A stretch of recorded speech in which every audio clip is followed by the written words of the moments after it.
kami. Yan, be? Hmm? Yan. Ako, ikaw at si nanay. Ano yan? Kalabasa. Anong klaseng luto ba yan? Hindi malunggay. Ganun pa rin. Malunggay? Yeah. Sabi ko ano, marunong magputo siya at malaki. Alam mo, ang tunay na pogi, marunong daw talaga magluto. Ayan mo yan. Oh! Yeah. Hindi lang babae, hindi lang lalaki, ano? Yeah! Okay.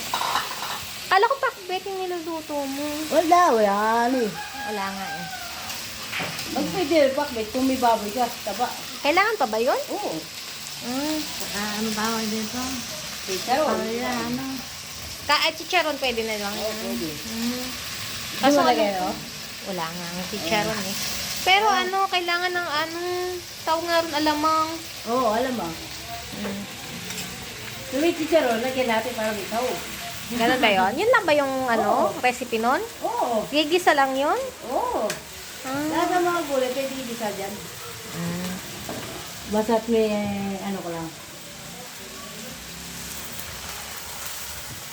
Yan lang. Yun lang yun? Mm. Ay, ang galing mo naman. Sa Divisoria, ano?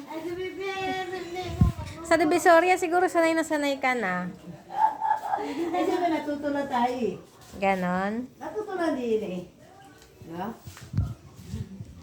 Ano ba yan? Brother ka ba? Kasi ang tagaluto ko ito Ah. Si Kuya Randy, masarap din magluto eh. naawa na naman ako eh. Sabi ko bili ka nga. Makaway ka. Meron ako sabihin, baka hagyan mo, hindi na kayo magluto. Ako lang lagi. Oo. Kasi naman si Kera mo. Kasi naman, hindi na lang. Masarap naman. Anong tawag sa gulay mo? Ano yan? Ito?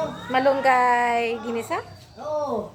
May kalabasa. Pero anong tawag sa sa luto mong to?